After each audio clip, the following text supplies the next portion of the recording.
Slaven Bilic's training methods have come under further scrutiny after West Ham United's manager accepted that he cannot hide from statistics indicating his players are failing to run enough during games. While Bilic retained his job following talks with the West Ham co-owner David Sullivan after the home defeat against Brighton Hove Albion last Friday, figures showing his team have covered the least distance and made the fewest sprints in the Premier League this season have lent weight to concerns about a lack of intensity in training. Glenn Murray's double for Brighton puts West Ham's Slaven Bilic on the rack. Read more.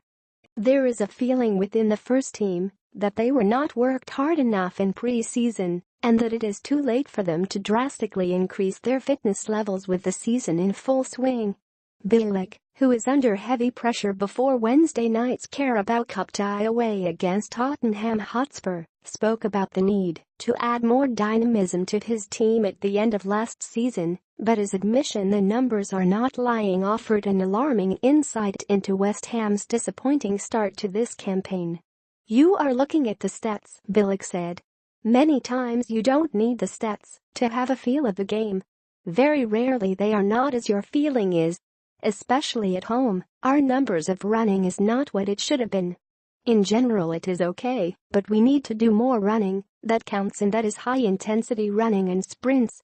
We need to do more of that. We are fit, we are training. We are measuring them in training. It's good. But sometimes it doesn't happen." Bilic explained that the stats had been slightly skewed by the size of the London stadium. "If you compare with our opponents, they are not very different," he said. "You can compare the West Ham v Brighton game with the Liverpool v Spurs game, there is a difference.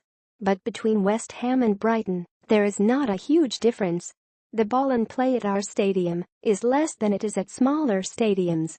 There is not such a big difference between us and our opponent when we play them or when we played away at Burnley."